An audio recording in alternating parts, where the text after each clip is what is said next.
atau 10 tahun atau 15 tahun. Satu, yang kedua, apa perlu itu kita GBN itu kita perlukan karena kita negara kesatuan, bukan negara federal. Tidak boleh lupa juga, kalau federal kan pusat memperoleh kekuasaan dari negara-negara itu, dari kemudian orang yang lain duluan, apa yang diperoleh pusat diambil juga. Kalau kita kan tidak begitu teorinya. Jadi ini juga kita mesti bisa juga diskusikan gitu ya. Yang kayak ini, apakah kita perlukan GBN? Kalau kita perlukan, mungkin pembuatan argumennya kan kita negara kesatuan, bukan negara federal. Kalau negara federal, setiap negara punya mimpi. Dia sudah ada dulu, baru dia bersepakat membentuk pusat. Kalau kita beda. Di negara kesatuan beda lagi. Nah, ini beliau enak, karena pasti lebih. Kita pernah dulu menemukan dua hal besar yang itu pula barangkali yang menandai sebagian perjalanan kita. Kita pernah menemukan PRRI dan Permesa. Kalau ada baca buku versi semua, misalnya, ada yang menemukan bahwa mimpi terbesar dari soal-soal itu adalah daerah merasa Jakarta bikin daerah itu bukan lagi ada tinggi, mungkin bukan ada pungutan, atau apa itu. Dan karena itu menuntut ini katakanlah anak-anak kecil, anak-anak yang merasa tidak diperhatikan oleh ayahnya, lalu bikin gaduh biar diperhatikan, bukan pisah, gitu, kan bisa dicek gitu. Bisa dicek dalam sejarah mengenai PRRI dan Permesa. Begitu. Mereka sebenarnya kan itu juga tidak terlepas dari kisruh politik tingkat nasional, terutama perpecahan antara Bung Karno dan Bung Hatta pada waktu itu ya. Nah ini juga kita basic, karena sekarang ini kan orang mengatakan bahwa apa yang terjadi di otonomi daerah itu udah bablas. Tetapi kalau tidak begitu, gimana itu? Jadi ini juga mesti kita kaji secara dengan kepala dingin. Khusus mengenai presidensial dan atau tadi dibilang kita ini tidak jelas presidensial dan atau presidensial, tapi cita rasanya parlementer. Saya mau tanya, saya sering mendengar ini, saya bilang begini, ini yang kadang-kadang, mohon maaf ya, saya agak keras, termasuk saya mengkritik di Marzuki, karena dia mengatakan bahwa ngapain juga DPR ikut urusan calon panglima, calon Kapolri, calon Dubes, calon Kecago dan hakim dan lain. Begini filsafat Mahkamah Konstitusi gitu ya. Begini filsafatnya. Dan kalau itu ditandai sebagai parlementer, itu jadi soal sebagai sebagai negara begitu ya, mempelajari sejarah lahirnya. Kenapa organisasi jadi begini? Begini filsafatnya. Tidak ada tiran di dunia ini yang tidak menggunakan satu kata senjata ini, GANS, dan yang kedua hakim hukum. Tidak ada tiran di dunia yang tidak pakai senjata, GANS, and law. Cuma ada dua senjata sebagai tiran. Gak ada lain. Karena itu maka mereka yang memegang senjata ini, dan senjata satu yang namanya GANS ini, dan satu lagi senjata yang namanya law itu, orang itu mesti ditanyakan kepada rakyat untuk menduduki jabatan itu. Untuk apa? Jangan sampai dia seenak-enaknya dipakai oleh si penguasa itu menembak-tembakan. Iya. Menembak dengan senjata itu dan atau menembak dengan hukum itu. Cuma itu dua. Jadi itu masalahnya. Karena itulah dikasih pada rakyat melalui DPR itu untuk cegah. Ini masalahnya. Terserah. Anda mau suka kayak begitu, ayo. Kalau tidak, jadi itu presidensial sistem. Filsafatnya itu terserah. Anda mau ubah karena undang-undang dasar kan pantulan dari dan atau cermin dari cita rasa bangsa pada zamannya. Mimpi bangsa itu pada zamannya. Ya.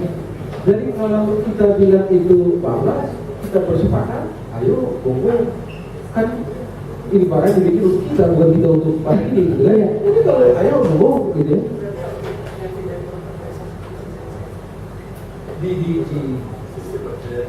Oh iya, nggak ada masalah. Tidak program nggak pakai itu kan suara aja. Ada lihat, nah misalnya kita lihat, kita teman Jaksa Agung nggak berikan serikat. Jaksa Agung itu organ pemerintah, organ pemerintah, organ presiden. Tapi mengangkat Jaksa Agung itu harus ditanya bersama. Ini yang orang tidak lupa, orang lupa. Hakim Agung Amerika Serikat itu didominasi oleh presiden. L1 itu adalah bekas calon presiden yang bersaing dengan Zuma. Dia gubernur sebelumnya, dia ketua tim Eisenhower. Tapi kemudian dia gagal di calon presiden waktu bersaing dengan Zuma, kemudian menjadi bareng-bareng dengan Eisenhower bertaruh, bisa. Lalu setelah itu dia diangkat jadi hakim agung, lalu dia dinominasikan jadi ketua Mahkamah Agung. Dan Anda tahu waktu dia dibikin jadi hakim agung apa Eisenhower pesan sama dia, Anda jangan utak-atik kenyataan pemisahan perlakuan antara orang hitam kayak saya ini dengan orang putih. Kayak begitu ya. Pemisahan itu tidak boleh ada utak-atik. Tapi apa yang dilakukan? Ketika Brown membawa kasus itu ke Mahkamah Agung, ke dia justru mengatakan tindakan Amerika itu sah. Menghati orang politik ditugasi oleh presiden dan dibesarkan oleh presiden, tidak boleh utak-atik kenyataan itu. Apa yang dilakukan? Sah. Dan gimana kau? Ya. Kurang lebih begini ya. Saya ingin mengatakan begini. Mungkin akan hebat sekali kalau presiden siapapun yang akan datang itu mengambil prakarsa, mengajak DPR, mengajak DPD, mengajak juga kekuatan-kekuatan politik lainnya duduk bareng-bareng dengan kepala dingin bicarakan nasib bangsa. Oke. Ya, baik, terima kasih Bang. Moderator terakhir, Bu Siti Sudro. Jadi rumah Indonesia kacaunya gimana sebenarnya? Kenapa gitu kan? Iya. Silakan. Salah ya, saya tidak mengatakan bahwa rumah Indonesia lengkapnya kacau balau. Enggak. Itu penilaian sendiri dari sini, dari POR begitu ya. Iya, iya. Ini bagian dari proses learning by doing ya, proses pembelajaran. Dalam proses pembelajaran itu selalu ada yang mencerdaskan, ada yang memberikan pembelajaran. Dulu kala ketika Orde Baru, yang namanya Kementerian Dalam Negeri itu punya tugas khusus adalah membina politik. Nah, ketika tahun 98 tidak boleh. Nah, silakan partai politik melakukan itu. Apa yang terjadi? Tidak dicerdaskan masyarakat, tidak di-enlightening masyarakat. Jadi masyarakat mencari dirinya sendiri, belajar sendiri. Jadi menurut saya ini pembelajaran yang absen yang kita lakukan. Oleh karena itu, memang ke depan kita butuh menata ulang semuanya. Pemilu kita tata ulang, dikonekkan dengan konstitusi yang mengatakan bukan serentaknya, tapi kembali kepada undang-undang dasar di mana sisi presidensial kita yang harus dicuatkan. Dan oleh karena itu, supaya tidak transaksional, menurut undang-undang seharusnya memang presiden yang harus dipilih dulu. Kalau tidak mau presiden dipilih duluan, berarti serentak, simultan, kan gitu. Nah, ini cara untuk mengurangi manipulasi. Kebutuhan Indonesia yang amat sangat mendesak adalah memutus mata rantai politik transaksional dan manipulasi. Ini satu sekali. Semakin besar dana untuk politik transaksional, dana untuk vote buying, akan semakin korup pemerintahan kita, parlemen kita, dan yudikatif kita. Dan karena itu kita harus punya tekad bulat untuk membasmi trias koruptika. Jangan terlalu serius ini. Berat, saya tadi sudah memikirkan bagaimana rancang bangun RUU Pilkada ya, yang banyak benturan dengan kepentingan partai. Pusing, kita punya idealisme ketabrak dengan kepentingan sesaat kan gitu.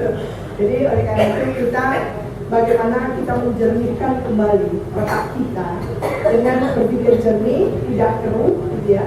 Lalu duduk bersama mengamandemen konstitusi itu, diletakkan kembali ke arwahnya, ke rohnya, bukan kembali seperti yang dulu, tidak mungkin, gitu ya. Karena ada perubahan sosial yang kita tidak bisa nafikan. Oleh karena itu, yang paling penting adalah bagaimana nasib otonomi daerah yang di era dulu kala itu memang tadi itu ya, saya tertarik Pak Monan ketika mengatakan kita akan mengalami disintegrasi. Ada ancaman yang serius. Bapak, saya ingin mengatakan ancaman itu dari kita sendiri. Disintegrasi itu kita create, kita ciptakan sendiri. Itu. Karena apa? Kita sudah berhasil menggerus nilai-nilai budaya lokal kita dengan kebijakan penyeragaman kepada semua daerah dari Sabang sampai Merauke. Bukan orang Jawa dijawakan yang marah gitu Pak. Jadi daerah-daerah Indonesia Timur yang notabene bukan tradisi Jawa harus mendirikan gaya-gaya apa ya namanya rumah jumlah dan sebagainya, tentu tidak make. Jadi itu yang di era otonomi daerah harusnya muncul kembali, dan itu yang di press room kemarin, saya di press room DPR saya katakan bahwa pilkada otonomi daerah itu connected, jadi terkait gitu ya. Tidak ada pilkada kalau tidak ada otonomi daerah sebenarnya. Tidak ada otonomi daerah kalau tidak ada demokrasi. Jadi demokrasi seolah-olah mensyaratkan membumikan nilai-nilainya itu melalui otonomi daerah. Karena otonomi daerah dan asumsinya kepala daerah yang memimpin daerah itu supaya lebih lebih reliable, lebih menyentuh tanah gitu ya di daerah, mereka harus dipilih oleh rakyat. Tapinya gitu ya, di tengah jalan kok ternyata bukan yang terpilih yang amanah gitu ya. Sehingga ada sekitar 317 pejabat daerah yang masuk penjara. Oleh karena itu, satu lagi ya, moderatornya adalah ini. Boleh dong saya silakan. Jangan lupa loh, Bu Sini tadi diminta tipsnya oleh Pak Arsimuddin. Kira-kira untuk kawan-kawan dari PKP Indonesia ini seperti apa? Kan harus diberikan juga. Halo. Ya?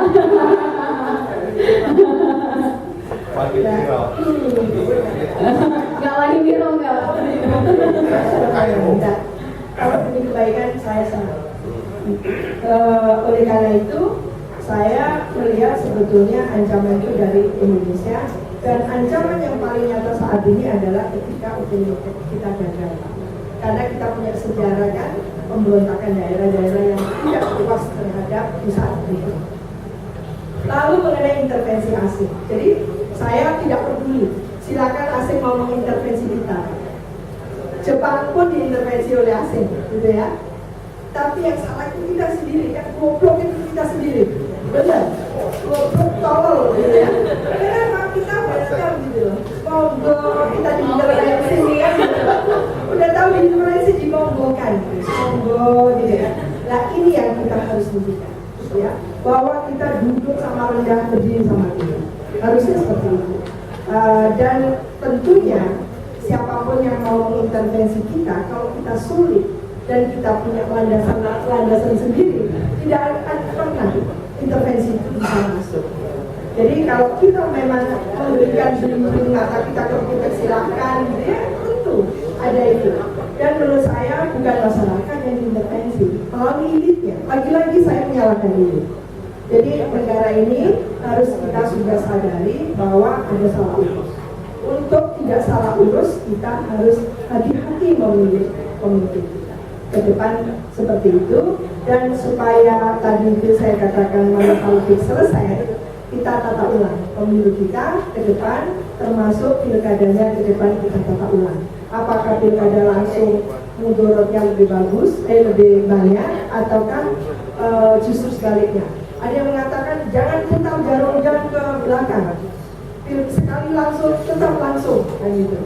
Nah, sekali cash tetap cash kan gitu. Saya bayangkan kalau pilkada serentak di 520 kabupaten kota serentak dalam satu hari dilakukan, cashnya 10%, siapa yang mau mengatasi? Jadi ini semua harus kita lakukan secara hitung-hitungan, memprediksi dengan jelas. Karena kita tidak boleh trial and error terlalu lama yang menjadikan Indonesia bukan maju tapi setback. Terima kasih. Baik, terima kasih Bu Siti, karena waktunya cukup terbatas. Mohon maaf sekali Bapak dan Ibu, kita harus sudahi dulu diskusi kita sore hari ini. Kalau mungkin masih ada yang ditanyakan kepada 3 orang narasumber yang ada di depan, boleh setelah ini langsung face to face ya, man to man dengan ketiga orang ini. Ya, jadi saya sudahi dulu diskusi kita sampai di sini. Tapi yang jelas intinya tadi disebutkan oleh 3 orang narasumber. Kalau Bu Siti mengatakan yang salah bukan sistemnya, tapi balik lagi elitnya yang salah. Maka berhati-hatilah nanti pada saat kita memilih elit-elit. Nah, kalau yang bapak-bapak di sini mungkin nanti sampai ke Senayan juga harus hati-hati, jangan sampai mau diintervensi. Sudah tahu diintervensi dimonggokan, begitu tadi kalau kata Bu Siti. Kalau kata Bang Margarito tadi, undang-undang dasar itu memang mimpi yang mau kita capai, dan sejatinya bangsa Indonesia harusnya sudah punya dasar negara yang baik. Tinggal bagaimana kemudian kita benar-benar tidak melupakan yang baik-baik itu di belakang dan terus membawa itu, menjunjung itu sampai di masa-masa yang akan datang, sampai nanti bangunan rumah kita benar-benar seperti yang diidamkan oleh kita semua. Begitu ya Bu Siti ya, rumahku surgaku harusnya bisa jadi gambaran yang positif untuk semua warga negara ini. Lalu Pak Monang tadi juga mengatakan bahwa memang Kajulang ini harga mati, begitu harusnya sama dengan NKRI ya Pak Monang ya, harga mati. Jadi sampai di sini saya memandu diskusi kita sore hari ini. Terima kasih atas perhatiannya. Sampai bertemu di lain kesempatan. Wassalamualaikum warahmatullahi wabarakatuh.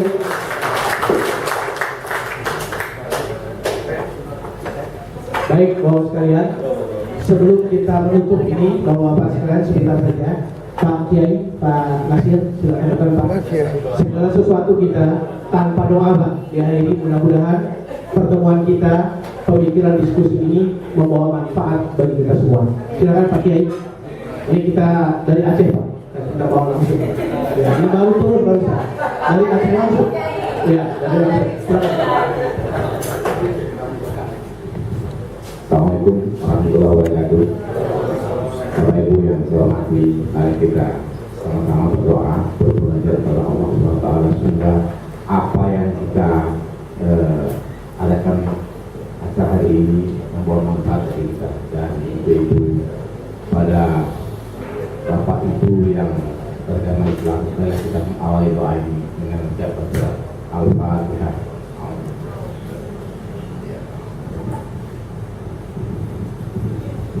A'udzubillahi minasyaitonir rajim.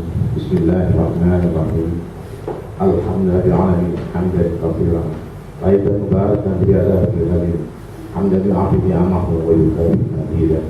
Ya Rabbana lakal hamdu kama yanbaghi li jalali wajhika wa ya Allah, wahai Tuhan kami, pada hari ini kami berkumpul bersama ya Allah untuk menyatukan hati dan pikiran kami dalam rangka satu membentuk dan meluruskan cita-cita daripada tingkat negara ini sehingga negara ini lebih aman dan sejahtera. Ya Allah ya Tuhan kami, semoga apa yang telah disampaikan tadi oleh para narasumber menjadi manfaat bagi kami dan dapat diteruskan kepada seluruh bangsa dan negara ini. Ya Allah ya Tuhan kami, pada bangsa dari pangkalan Kau berikan kepada kami, jika kami lalai mensyukuri, ampuni kami ya Allah.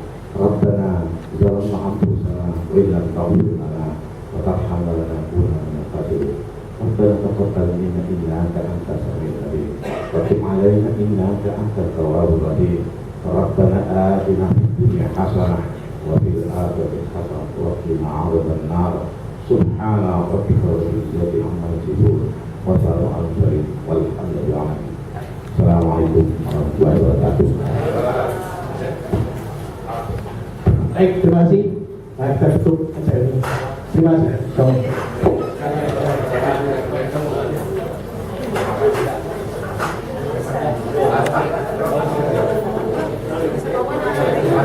Bisa.